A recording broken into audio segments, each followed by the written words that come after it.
deal with airplane peanuts. After a mysterious 3-year hiatus, Daniel Tosh is finally back, but his return is coming in one of the most unexpected and shocking ways possible. After spending the last 12 years straight avoiding the podcast world like the plague, I've avoided listening to or being on any podcast that's ever been recorded. and even filming sketches making fun of the industry, Welcome to the Arn Sucks podcast. Who's ready for Armageddon? Daniel Tosh made a surprise announcement last week, uploading episode 1 of Tosh Show, a brand new weekly podcast hosted by none other than Daniel Tosh. Welcome to tosh.o. Nope, wrong show. All right. Welcome to Tosh Show. I'll be honest, sounds very similar. It's almost as if we're intentionally trying to be confusing. But in a world that's already so oversaturated with high-quality comedy podcasts, is there anything unique about Tosh Show that makes it different from all the others? Or is this just another new podcast to add to the list? Tosh Show. The first episode of Tosh Show premiered last week on YouTube and immediately had people talking. With almost no promotion to speak of, Daniel Tosh uploaded episode 1 of his new podcast completely out of the blue to an all-new YouTube channel with 0 subscribers. 1 week later, and Tosh Show already has 150,000 subs, and their only video is closing in on 1 million views. There's no doubt a lot of this initial excitement is due to Daniel Tosh being out of the public eye for most of the last 3 years after Comedy Central canceled Tosh.0 in 2020. But another reason for the massive amount of interest in Tosh Show is that Daniel Tosh has been the most elusive podcast guest of all time. And the mystery behind one of this era's most well-known comedic figures not having his own podcast and refusing to go on others is finally coming to an end. And honestly, that's all the promotion Tosh Show needs. Nowadays, it seems like every comedy podcast can be easily put into one of 3 categories: solo ranters, friendly duos, and solo interviewers. But after watching episode 1 of Tosh Show, it doesn't seem like he's going to be following any of these models. Although Tosh will be interviewing people from time to time, don't expect to see your favorite comedian sitting with Tosh promoting their new special anytime soon. In fact, maybe don't expect to see any comedians at all. Unlike most podcasts, Tosh Show is not going for guests with the biggest names in this field. In fact, it's quite the opposite. Just like the viral internet videos on Tosh.0, the guests on Tosh Show don't need to be funnier than Daniel, nor do they need to be famous. His guest is just there to create an angle for Tosh to work. For example, interviewing his wife's gynecologist is a great way to set him up to make jokes at his own speed and in his own style throughout the entirety of episode 1. To the viewer, it doesn't matter if the guest is a known person or not, because we're not watching for the guest. It's almost better to interview a completely random person so the host becomes the focal point and the questions he's asking become the jokes. It's a very different vibe than, say, for example, Theo Von and Bobby Lee getting together on a podcast, who are still going to be entertaining throughout with nonstop jokes and hilarious improv, but in their version, no clear direction, topic, truth, or person in the driver's seat. Let me tell you something, in all honesty. This is the reason I agreed to do this show. iHeart was like, will you do the show? And I'm like, I don't know. I don't want to interview comedians. I don't want to interview celebrities. But like, if you let, and I said this, I swear to you, I said, if you let me interview like my wife's gynecologist, like then I'll do the show.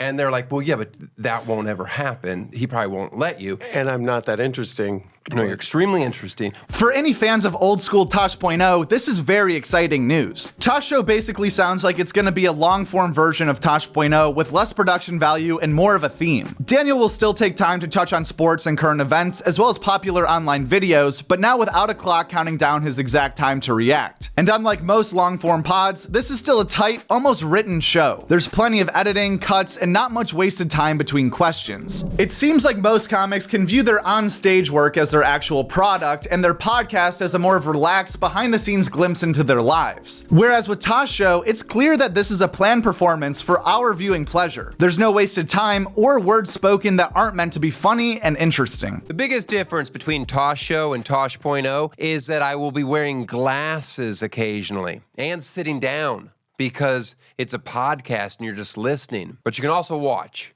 So it's pretty much the same show. Big difference. Chiming in off camera, way more than I'll ever feel comfortable with, is my good friend and Tahoe neighbor Eddie. He co-created Tosh.0 and Tosh Show. He's my Larry David, if Larry was slightly less funny and bought his jeans at Costco, which makes me Jerry Seinfeld, minus the Scientology phase and fear of performing in front of people under the age of 30. I'll do 45 minutes on the burden of white privilege at any college campus in this country, okay?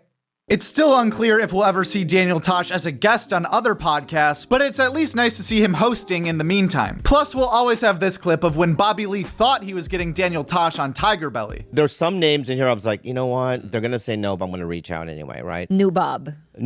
So I went down and I got down to the T's, right? Titus. And I saw Daniel Tosh. So I go, hey, it's Bobby Lee. This probably isn't your number anymore, but can you do my podcast, please? I love you. He responds right away.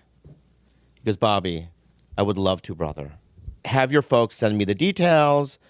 And he's like, thank God I didn't change my number. Right? So sweet. Sweet. Lovely. So I go, thanks, dude. Exclamation. He goes, of course, I'm honored. And I almost cried. I'm like, oh my God, this guy's, that's something's going on. Daniel. So the next day, it says, Bobby, your podcast today, I'm so sorry about you and Kalila. He goes all into it. Then this is where it gets fishy. He goes, let's get together this weekend. I'll be in LA. It'd be great to catch up. Love you, man. So I'm like, wow, he's religious or I don't know. Like, I'm around. It's been tough. Let's get coffee or something. Let me know. Then he responds right away. Say strong, brother. And then this and that. And then I look up at, I don't have his picture saved, but I look up into this photo right here. Oh my God. And it says Tosh. I don't know what that means. So I Google Tosh, and it's the same Indian guy. Wait, I didn't even know this. I told you, Whitney. Guest spots from last week. The Joe Rogan Experience talked with Dwayne "The Rock" Johnson and Mike Baker. Matt and Shane, The Tim Dillon Show, and The Adam Friedland Show all did not have guests. Whitney Cummings was the guest on Whiskey Ginger. Whitney was also on Tiger Belly. Flagrant talked with Sugar Sean O'Malley. Two Bears, One Cave was Bert and Tom, Tom and Bert. Kill Tony this week was with Steve-O and Adrian Appalucci. Steve-O was also on Chrissy Chaos. Taste Buds battled Popcorn vs. Peanuts with Ari Shafir. Joe Dombrowski was on Are You Garbage? And Sam Morril was on First Date. The problem on a one-night stand with your place is they have to want to leave. And sometimes with a one-night stand, if it's over, I'm pretty good at feeling where I'm not wanted, so I know it'd be like, okay, well, it's been great. But sometimes people will like overstay, and you're kind of like, all right, I guess we're still doing this. It's 4 p.m. the next day. Kind of had plans. Do you find it hard to like escape a situation like that? Yeah, if the person doesn't read social cues, Yeah. you have to be like, what kind of person can't read social cues, And then you're like, well, it's the person who fucked me on the first date, I guess. So This past weekend with Theo Von spoke with Dana White. Jessica Kierson was on Hey Babe. Why Mage talked with Nate Jackson. We Might Be Drunk was with Jimmy Carr. Joe Coy was on the Blocks podcast. Dan Soder was on Take Your Shoes Off. B and Ian with Jordan welcomed Jeremiah Watkins. Aaron Berg and Mike Fiona were on You Know What Dude. The Honeydew talked with Lewis Black, and Tom Rhodes was on the Harland Highway. As far as new stand-up specials that are either out right now or coming out soon, Jessica Kierson, No Material is a new crowdwork hour out on YouTube. We also have Whitney Cummings Mouthy out on OnlyFans TV, and Matt Rife Natural Selection out on Netflix. Another new special out right now, Joe Dombrowski Don't Eat the Crayons is available on his YouTube channel. Kindergarten is the best grade because the bar is just so unbearably low. I was just going to work drunk every day. And the kids were like, wow, the tall man's extra fun today. He keeps playing this game called Stumble. He's good at it. And a few specials in the works right now that will be coming out soon. Stavros Halkias' Fat Rascal premieres December 5th on Netflix. Brad Williams' Starfish will be available on his website December 21st, which is also the shortest day of the year. And Kevin James' Irregardless is coming out on Prime Video sometime this winter. We also had Joe Coy record his new Netflix special at the King's Theater in Brooklyn on November 10th and 11th with an expected 2024 premiere. And not technically a stand-up special, but two all-time greats, Chris Rock and Kevin Hart, are releasing a documentary about their friendship and careers on Netflix December 12th, titled Headliners Only. Other than that, please be sure to subscribe to Joke World right now for more videos keeping you in the comedy loop. Let me know in the comments what you think of Tosh.o and what other professions you'd like to see him interview. Also, Comedian's Funniest Bombing Stories Part 2 is out right now on this channel. You can find it on the end screen right after this. Thank you for watching. At Joke World. That's it, at Joke World.